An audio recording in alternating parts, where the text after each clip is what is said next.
এক রসিক হয়েছেন কে? চণ্ডী ঠাকুর।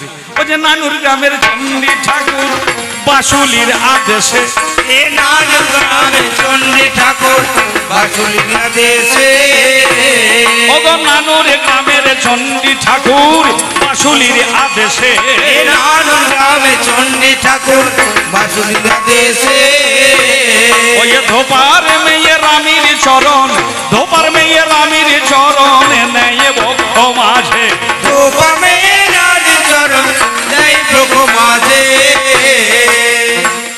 এটা ইতিহাসই প্রমাণ করে, ইতিহাসই প্রমাণ করে, ইতিহাসই প্রমাণ করে, ইতিহাসই প্রমাণ করে, ভক্তগণ হরিধ্বনি দেন উচ্চ ঈশ্বরে, প্রমাণ করে হরিধ্বনি দেন উচ্চ ঈশ্বরে। তা সত্ত্বেও তোমাদেরই জয়ধ্বনি দিয়ে থাকি গো। আমরা জয়ধ্বনি নিতে চাই না, তোমাদেরই জয়ধ্বনি দিই। কোথায়? সারা জীবন গোবিন্দের সাধনা করেছেন, কিন্তু গোবিন্দের অনুভূতি তার হয়নি, গোবিন্দকে দেখা তিনি পাননি। কে? তা সত্ত্বেও আমরা তোমাদেরই জয়ধ্বনি দিই, আমরা ছোট হয়েই থাকতে চাই। জয় জয় দেব পদ্মাবতী রমণ বলি না বাবা, আমরা বলি না? জয় জয় দেব পদ্মাবতী রমণ, জয় জয় দেব পদ্মাবতী রমণ, জয় জয় পদ্মাবতী রমণ, জয় সাধক প্রভুর বৈষ্ণব প্রভা, জয় হরি হরি ধ্বনি উলুধ্বনি পদ্মাবতী রমণ, জয় জয় দেব পদ্মাবতী রমণ। ও জয় নদীর তীরে কেন্দুলি মাঝারে,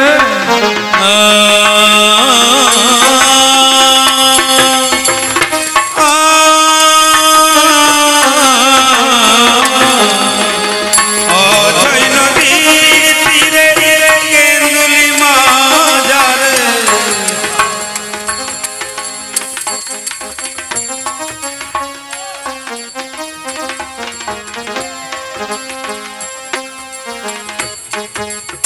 আমার শ্রদ্ধেয় জ্যাঠামশাইগণ তারা এসে বাবা আবার একটা বিরাট বোঝা চাপিয়ে দিয়ে গিয়েছেন।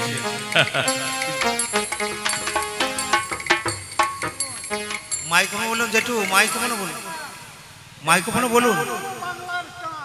আর এই গান সমস্ত গানের থেকে শ্রেষ্ঠ, তার কারণ ভগবানের আশীর্বাদ না থাকলে কবি গান চলে না। রবীন্দ্রনাথ কোরা কিশোরীকে এইভাবেই সম্মানিত করেছিলেন, কবি সম্রাট কোরা কিশোরী। আমাদের এই গ্রামে বহু কবিরা লিখেছে, যেমন কোরা কিশোরী, রায় কিশোরী, রাঘব সরকার, তারা কাহার, অনাদি, ভূষণ মণ্ডল, শিবশঙ্কর পাল, মধু ঘোষাল, আরও অনেকে। যাই হোক, আমি আপনাদের জানাচ্ছি এনাদেরও জীবন ওই কোরা কিশোরীর মতো হোক, সুকণ্ঠ বেঁচে থাকুক, কণ্ঠ বজায় থাকুক, দেশে দেশে লোকের কৌতূহল দূর করুক, গান শোনা। আর অন্য কিছু আমার বলার নাই। আমি যদি বেঁচে থাকি এ দাসের রেখো মনে, এই দাসের রেখো মনে, এই মিনতি তব পাবে সাধিতে মনের সাথ, ঘটে যদি পরমাপ আমাকে ভুলো না এই অধম। বাহ বাহ।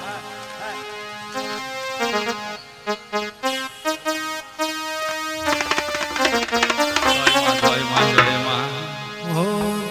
এই আশীর্বাদ, এত ভালোবাসা আমার বাবার নিকট থেকে পাওয়া, জ্যাঠার নিকট থেকে পাওয়া,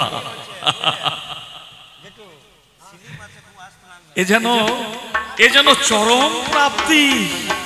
মায়েদেরকে এরা ভোলে না, এরা দুগ্ধ পোষ্য শিশু বলে মাতৃজাতির মহিমা কথা শ্রবণ করে যে বিরাট একটা ভারী বস্তু আমার গলায় ভরিয়ে দিয়েছেন, এর মান কি আমি রাখতে পারবো গো? হ্যাঁ, রাখা যায়। আমার মায়েরাও বসে আছেন, আমার পরম শ্রদ্ধেয়া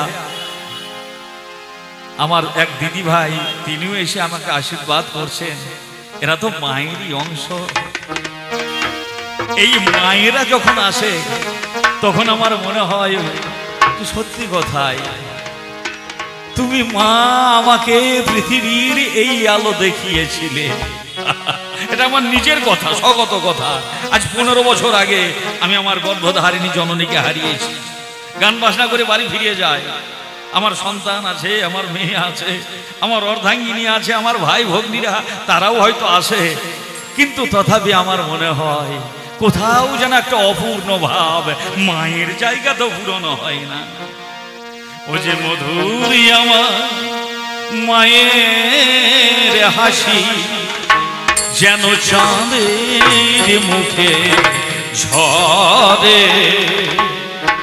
এই মায়েদের আশীর্বাদ পেয়ে আমার মাকে মনে পড়ে, আমার মাকে মনে পড়ে। মধুর আমার মায়ের হাসি, তোদের মুখে ঝরে।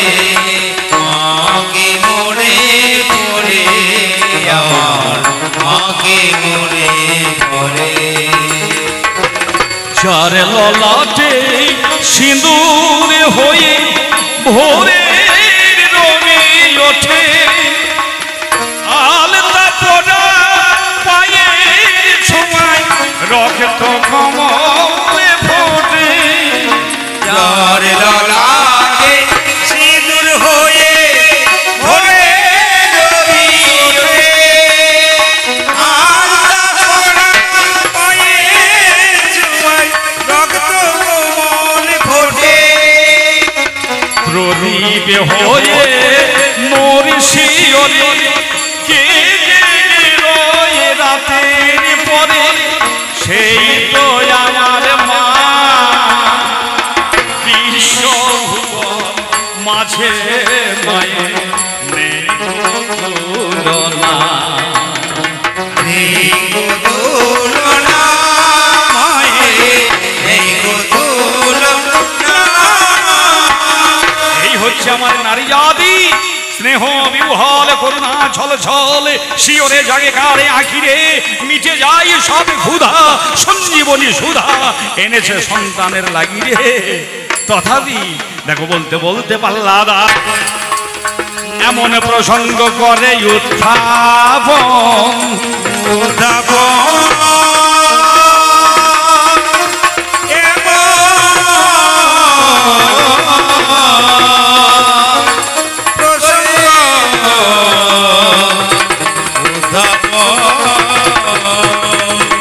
বলে আমার পতিত পাবনী গঙ্গা নিজের সন্তানদের রেখে করেছে জলে বিসর্জন। ওগো পুরুষ, তোমার বোধহয় নাই কোনো কাণ্ড হুঁশ। এই যে পুরুষগণ তারা কোন জনা ছিল, ও যে ধর ধ্রুব সম অনিল অনল প্রত্যুষ প্রভাস আর দিব্য বসু হলো। এই অষ্ট বসুগণ তাদের মনের অহংকারে বেড়ে যায়, মনের অহংকারে একদিন জানি কামে ধেনু মাথায়। বশিষ্ঠের আশ্রমেতে কামে ধেনু ছিল, কামে ধেনু গো মাতাকে বসুগণে একদিন হরণ করিল। যে জন্যই আমার দিব্য বসু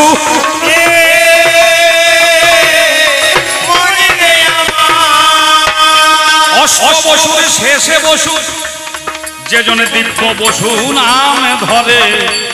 কামে ধেনু মাতাকে দেখো প্রচন্ড প্রহারে করে। কামে ধেনু মাতার অঙ্গ হতে যত রোমে খসে যায়, মায় আমারে কেঁদে কেঁদে তখন বসুগণকে কয়, ওরে যে জনে আমায় প্রহারে করিলি, আমায় বড় কষ্ট দিলি।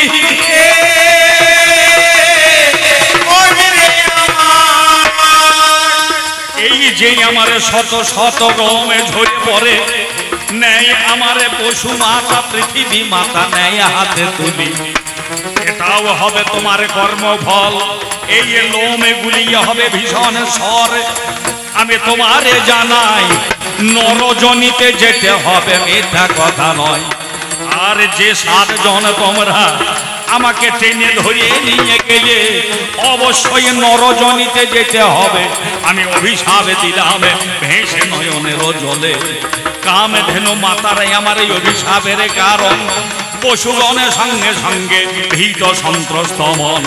কার কাছেতে দাঁড়াইয়ে মোরা আমরা কোথায় যাই?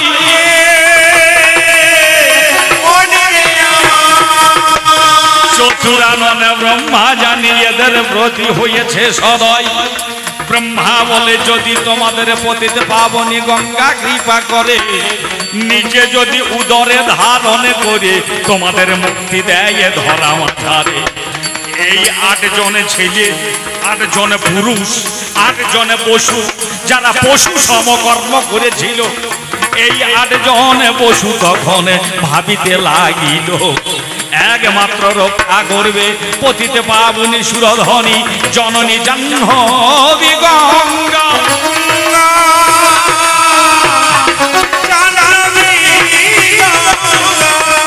যে জন আমার স্বয়ং হরির দ্রবময় রূপে হলো, এই পশুগণে কর জোরে বুঝিতে লাগিল মাতা পতিত পাবনী গঙ্গা। তাই তিনি মর্তের মাটিতে এসেছিলেন আর এরা পূজা করেছিল। মা দেবী সুরেশ্বরী ভগবতী গঙ্গে, ত্রিভুবন তারিণী তরঙ্গে।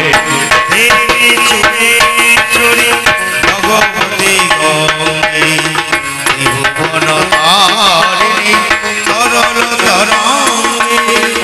দেবী সুরেশ্বরী ভগবতী গঙ্গে, ত্রিভুবন তারিণী তরল তরঙ্গে। দেবী সুরেশ্বরী ভগবতী গঙ্গে, ত্রিভুবন তারিণী তরল তরঙ্গে। শঙ্কর মৌলি নিবাসিনী নিমালে, শঙ্কর মৌলি নিবাসিনী নিমালে। মমমতি রাস্তা তব পদ কমলে। দেবী সুরেশ্বরী হরি হরি ধ্বনি উলুধ্বনি, ত্রিভুবন তারিণী তরল তরঙ্গে। মা তো গঙ্গে পতিত পাবনী। মাথায় আমার কি স্থির থাকতে পারে করুণা ঘন মূর্তি ধরে।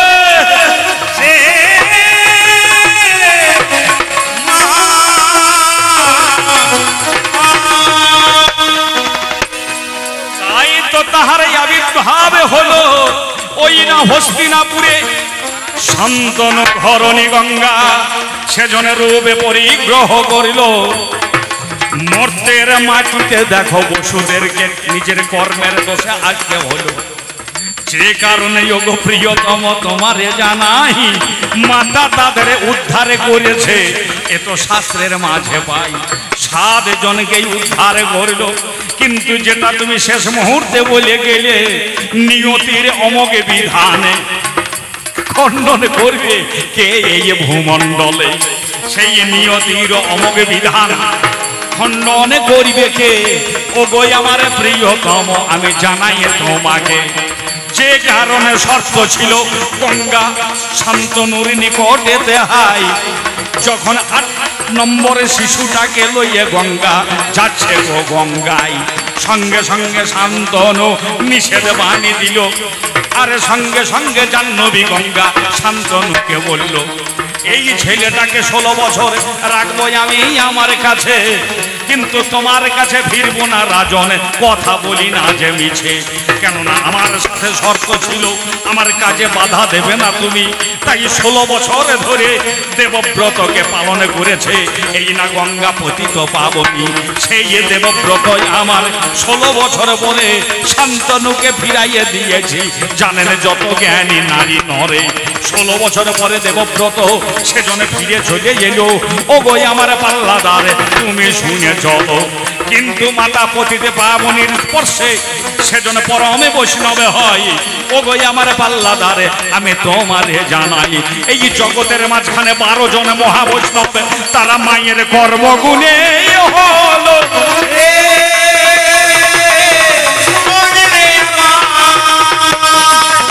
ও যে 10 জন পরমে বৈষ্ণব যারা মহাজন হয়, মায়ের করুণায় তারা পরমে বৈষ্ণবে নামে পেয়ে যায়। তারা কারা? স্বয়ম্ভু নারদ শম্ভু কুমার কপিল মনু প্রহ্লাদ জনক ভীষ্ম বলি বৈয়াসী ভয়ম। এই যে বাবা 12 জনা, তারা নারীকে কোনোদিন অবজ্ঞা করে নাই, নারী শক্তিকে মাতৃজ্ঞানে তারা পূজা করে যায়। এই কারণে জগৎ মাঝে এই 12 জন পরমে বৈষ্ণবে হইল, কিন্তু পুরুষালী ভাবে ধারণ করেছে যারা, তারা মায়ের কাছে তাদের মুন্ড কাটা গেল। যেমন এই আমার চন্ডমুন্ড, তারা পুরুষালী ভাবে লইয়ে মায়ের কাছে এসেছে। চন্ডমুন্ডকে বধ করে মায় আমার চামুন্ডা রূপে ধরেছে। আবার মহিষাসুর জানি এই মায়ের নিকটেতে এলো, মহিষাসুর মর্দিনী মায় আমার রূপে ধারণ করলো। এই আমার নারী শক্তি আমি তোমার কাছে গাই।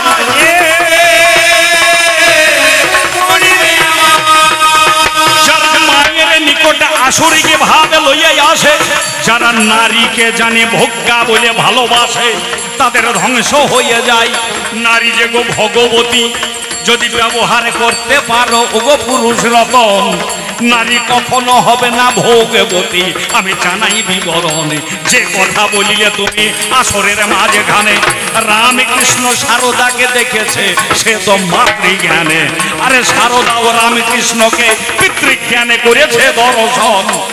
এদের কথা বললে বন্ধু মনের মতন, কিন্তু আসুরিকে ভাব লয়ে যদি কেউ নারীকে ভোগ্য বস্তু বলিয়া দেখতে চাই, অকালেতে তার পতন হবে, তার প্রমাণে রাবণে রাজা হয়। অকালেতে পতন হবে, তার প্রমাণে দুর্যোধন হলো।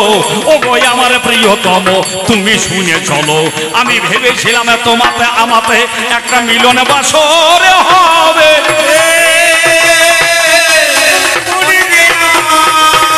যত যত মহামানব গণে এই মাটির পৃথিবীতে নেমে আসবে, তুমি হলে চাষি, তুমি হলে পুরুষ, আর ক্ষেত্র স্বরূপে নারী জাতি হইল। যদি তুমি ভালো চাষ করে বীজ দান করতে, তাহলে ভালো ফসল হইতো ভালো। কবিগান যুক্তির গান। ক্ষেত্র ভূজা সীতা নারী, বীজ ভূতা সীতা প্রমাণে হয়। ক্ষেত্র স্বরূপে নারী জাতি, বীজ স্বরূপে চাষি স্বরূপে এই পুরুষ জাতি হয়। কিন্তু এ তো আনাদি পুরুষ, চাষ ভালো জানে না, যে কারণে ভালো ফসল আর মাটিতে বাবা হয় না। মাটিতে ভালো ফসল হয় না, এরা চাষ জানে না। তাই অনেক পূর্বে কিশোরী ওস্তাদ একখানা গান লিখেছিলেন। আমার শ্রদ্ধেয় জ্যাঠামশাই তিনি যে আমাকে উপঢৌকন দিয়ে গেলেন, তার মর্যাদা রাখার জন্যে স্বর্গীয় কিশোরী কোনাইকে আমি দেখিনি, শিবশঙ্কর পাল মহাশয়কেও আমি দেখিনি। জয় গুরু, জয় গুরু, জয় গুরু। আর এক মাস্টার মশাই, তিনি এত ভালোবাসেন, 50-60 কিলোমিটারের মধ্যে কবি গান হলে গান শুনতে যান, আর কবিয়ালদেরকে উনি ওনার শ্রদ্ধা জ্ঞাপন করেন। জয় গুরু, জয় নিতাই গৌর হরি বল।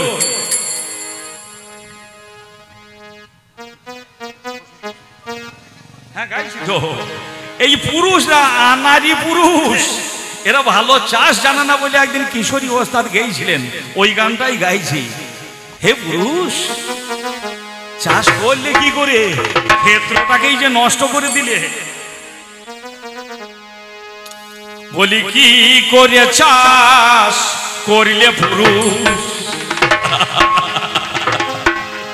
ওগো ভেবে আমি পাই না। কি করে চাষ করলে পুরুষ, ভেবে আমি পাই না। কি করে চাষ ভেবে আমি পাই না। কি করে চাষ করলে ভেবে আমি পাই না। কি করে চাষ করলে পুরুষ।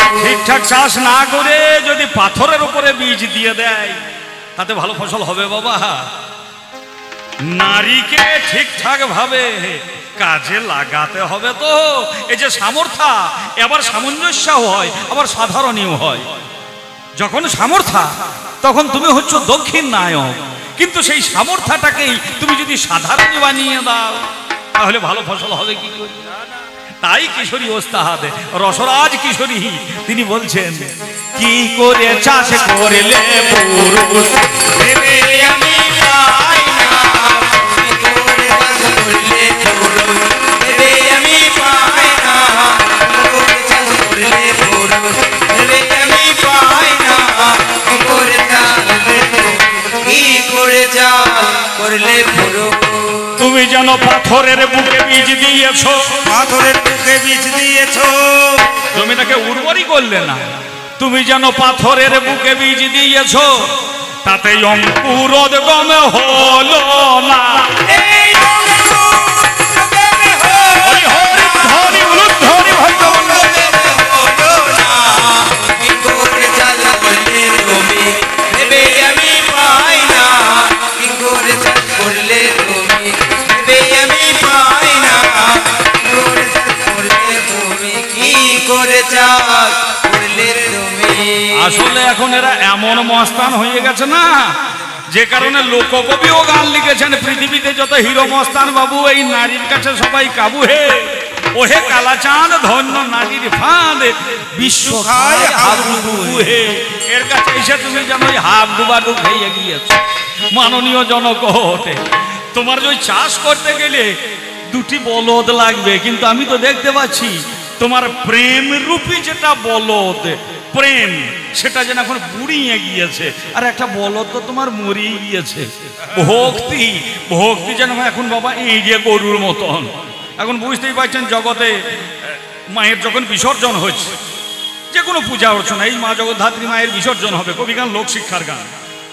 আমাদের ঘরে যখন আমাদের মেয়েরা আসে, সেই মেয়েরা যখন বাড়ি যায় 4 দিন 5 দিন থাকার পর যখন বাড়ি যায়, তখন ঘরের ভাই বাবা কাকা এদের মনটা আনন্দ হয় না দুঃখ হয় বলুন তো? খুব বিচার করবেন। মা জগৎ জননীর আমরা আরাধনা করছি, বিজয়া দশমীর দিনে মায়ের বিসর্জন হচ্ছে, আর আমাদের ছেলেরা বোতল বোতল মদ পান করছে আর ডিজে বাজিয়ে ড্যান্স করতে করতে ও মা দিগম্বরী নাচরে বলে মাকে বিসর্জন দিচ্ছে। এইটাই কি হচ্ছে? তাহলে ভক্তিটা এখন এই যে গরুর মতন হয়েছে, মানে গো ধরা ভক্তি। ভক্তি আছে কিন্তু সেটা কোনো গো ধরেছে। তাই কিশোরী অনেক আগে লিখেছিলেন, ওদের এই একটা এই যে একটা পুজো তুলিতে না রে ময়না রে গুজো, একটা বুড়ো একটা বুড়ো তুলতে না রে ময়না টুকরো। কিশোরী ওস্তাদের বাড়ি ছিল দাঁড়কা, মানে ওটা বীরভূম জেলা। আমি ওই দাঁড়কা থেকে 4 কিলোমিটারের মধ্যে আমার বাড়ি। আপনাদের এলাকা খুব ভালো, বর্ধমানে ভালো ধান চাষ হয়, কিন্তু আমাদের বীরভূমের মাটিতে একটা ঘাস হয় বুঝলেন, ময়না ঘাস। ময়না ঘাস জমিতে এমনভাবে শিকড় বিস্তার করে, যারা কাঠের লাঙল বইয়েছেন তারা বুঝতে পারছেন। মানে বিশেষ করে বীরভূমের যারা চাষি, যদি কেউ এখানে থেকে থাকেন, কিশোরীর ভাবধারাটা আমি বলতে চাইছি, ওই জায়গা অনেক দূর পর্যন্ত শিকড় বিস্তার করে। কিন্তু ওই বলদ যদি বুড়ো বলদ হয়, আর গো ধরা এই যে যদি একটা বলদের জায়গায় কাজ করে, কি হবে বলুন তো?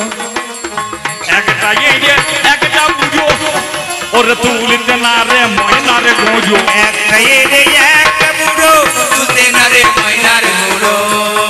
দেখো আলে গোড়াতে শুয়ে বুড়ো, হাল গোড়াতে শুয়ে বুড়ো।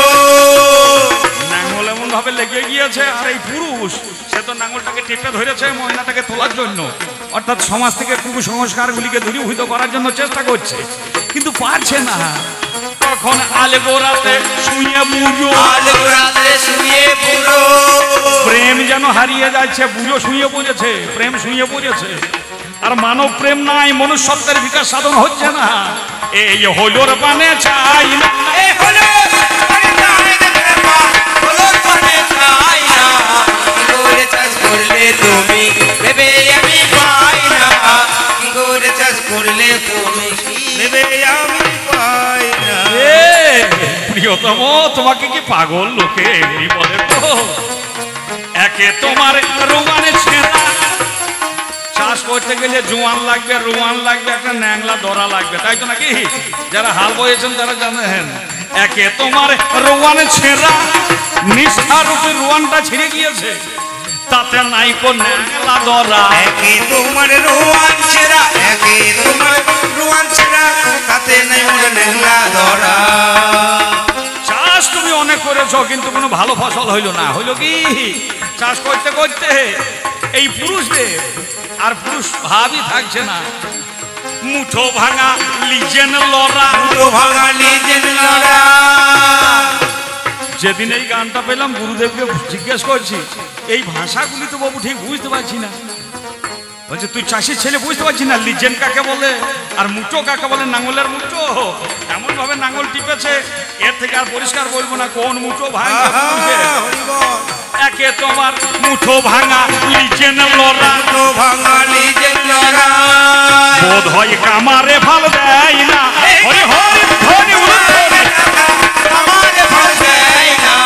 কি করে চাষ করলে তুমি ভেবে আমি পাই না, কি করে চাষ করলে তুমি ভেবে আমি পাই না, কি করে বাবা শুধু বীজ দিলে হবে না, বীজটা অঙ্কুরিত হলো তারপরে কিন্তু তাকে সেচ দিতে হবে। তা সেচটা দেবে কি করে পুরুষ? এ ওই নাঙ্গল বইতে বইতে এর মুঠো ভেঙেছে, লিজেন লড়িয়েছে, সেচ দেবে কি করে? আর তো দুনি পাওয়ানোর মতন অবস্থাও নাই, নিজের দেহটাই যেন হয়ে গেছে একটা দুনি। এখনকার ছেলেরা বলছেন এই গানটা হয়তো বুঝতে পারবে না, কিন্তু যারা পুরনো মানুষ তারা বুঝতে পারছেন। ওই দোন দিয়ে জল সেচ দিতে হইতো, দোন মানে দুনি বন। এখন ওই পুরুষের দেহটাই হয়ে গিয়েছে একটা ভাঙা দুনি। একে তোমার ভাঙা দুনি, অনুরাগে পুকুরের জল টানা টানি। একে তোমার ভাঙা দুনি, অনুরাগ জল টানা টানি। কিশোরী কয় তুমি হরি বলে ধরো কোদাল, হরি বলে ধরো কোদাল। যদি পারো এ জায়গাতেই প্রকৃতি হইয়া করো প্রকৃতির সঙ্গ। তুমি হরি বলে ধরো কোদাল, হরি বলে ধরো কোদাল। আর কত মাদা খুঁজবে, কত মাথা খুঁজবে, করে চাষ করলে তুমি ভেবে আমি পাই না, করে চাষ করলে তুমি করে চাষ করলে তুমি। আমি বেশি সময় নিতে চাই না, উনি যতক্ষণ বলেছেন ততক্ষণ একটুখানি বলে দিয়েই আমি চলে যাব। দেখো যুগে যুগে নারীর পূজা যত মহাজনে পুরুষগণে করিল, ব্রহ্মা করেছে, রামচন্দ্র অকালে বোধনে মায়ের পূজা করে গেল। আবার দাপর যুগের মাঝখানেতে ওই না মধুর বৃন্দাবন,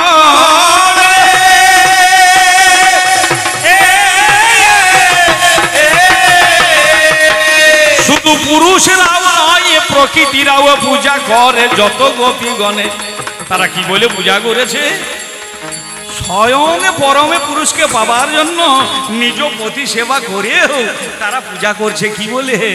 কাত্যায়নী মহামায়ে মহাযোগী অধীশ্বরী, কাত্যায়নী মহামায়ে মহাযোগী অধীশ্বরী, নন্দ গোপ সুদাং দেবী,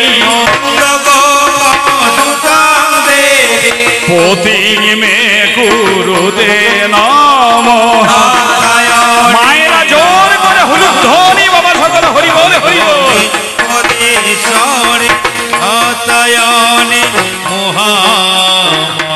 হে মা কাত্যায়নী, হে মা মহামায়া, এই কার্তিক মাসে, এই কার্তিক মাসে আমরা যত যত গোপ নারী তোমার চরণে পূজা করি।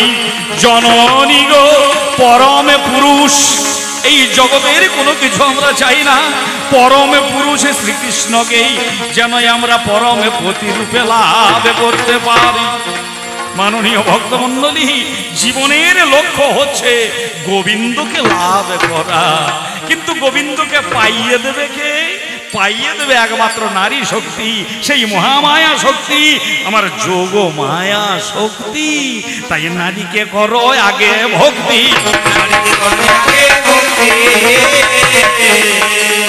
যদি পেতে চাও তোমরা সেই শ্রীপতি, আগে করো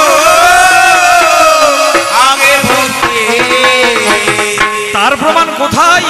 কুরুক্ষেত্র রণাঙ্গনে ভগত অর্জুনে, এ কুরুক্ষেত্র রণাঙ্গনে ভক্ত অর্জুনে, কুরুক্ষেত্র রণাঙ্গনে ভগত অর্জুনে, কুরুক্ষেত্র রণাঙ্গনে ভক্ত অর্জুনে। ওগো 18টা যোগে শেখালো, 18টা যোগে শেখালো শ্রীমদ ভগবত গীতা নামে। 18টা যোগ শেখালো ভক্ত দানে। তথাপি অর্জুনের মনের সংশয় দূরে হলো না, মনের সংশয় দূর হলো না, মনের সংশয় দূরে হলো না, মনের সংশয় দূর হলো না, করুণ ভক্তগণে বিবেচনা, মনের সংশয় দূর হলো না, করুণ ভক্তি বিবেচনা। যখন অর্জুনের মনের মাঝে চরম ভ্রম, বিশ্বরূপে করেছে দর্শন, ভক্তি যোগের পেয়েছে সন্ধান, পুরুষোত্তম যোগে ভগবান শ্রীকৃষ্ণ পুরুষ শ্রেষ্ঠ সেটাও করেছে শ্রবণ, মোক্ষ যোগে মোক্ষের সন্ধান পাওয়ার পরেও অর্জুন গান্ডীব ধরতে পারে না। পারে না, অর্জুন গান্ডীব ধরতে পারে না। পারে না। তখন যুক্তি দিল কালো সোনা, গান্ডীব ধরতে পারে না, যুক্তি দিল কালো সোনা। অর্জুন তোমার মনে এখনো যেন শক্তির অভাব আছে। মহাভারত ভীষ্ম পর্ব আপনারা একটু একটু অনুধ্যান করে দেখবেন কি বলছেন ভগবান শ্রীকৃষ্ণ শ্রীমদ্ ভগবত গীতা বলার পরেও বলছে তোমার মনে এখনো ভ্রম আছে, তুমি শক্তির আরাধনা করো। শক্তি? হ্যাঁ, তাহলে তুমি যে দেখালে তোমার মাঝে সবকিছু, আমি বলছি তুমি শক্তির আরাধনা করো। শ্রীকৃষ্ণ অর্জুনের কণ্ঠে সরস্বতীকে বসিয়ে দিয়ে অর্জুনকৃত আদ্যাস্তোত্রম বর্ণনা করলেন। মাননীয় ভক্তমণ্ডলী, আজ আমি এতটুকু ফাঁকি বা ভেজাল কথা আপনাদের সামনে বলতে চাই না। অর্জুন সেদিন করলো কি? নমস্তে সিদ্ধ সেনানি, একেবারে মহাভারতে ভীষ্ম পর্ব। নমস্তে সিদ্ধ সেনানি আর যে মন্দরবাসিনী কুমারী কালী কপালী কপিলে কৃষ্ণ পিঙ্গলে ভদ্রকালী নমস্তুভ্যাং মহাকালী নমস্তুতে চণ্ডী চণ্ডী নমস্তুভ্যাং তারিণী বরবর্ণিনী কাত্যায়নী মহাভাগে করালী জয়ে জয়ে শ্রী বিচ্ছধ্বজ ধরে নানায়াভরণ ভূষিতে অট্টশূল প্রহরেণ খট্টখেটধারিণী গোপেন্দ্র সানুজি জ্যেষ্ঠে নন্দ গোপকুল ভবে মহিষাসুর প্রিয়ে নিত্যঙ্গে কৈশিকী বিদবাসিনী। মা মা বলে কেঁদে উঠল অর্জুনের মনপ্রাণ। অর্জুন করছে দর্শন অষ্টাভুজা, মা আমার মহাশক্তি আছে দণ্ডায়মান। অর্জুন তখন ভক্তি ভরে গান্ডীব তাকে ধারণ করে, গান্ডীব তাকে ধারণ করে। বাবা ধর্ম যুদ্ধে ব্রতী হলো হরি হরি হরি ধারণ করে। এতো গেল দাপর যুগে। কলিযুগের মাঝখানে আপনাদেরকে বর্ণনা গান করতে করতেই বলেছিলাম স্বয়ং মহাপ্রভু যিনি, তিনিই কালী সেজেছেন।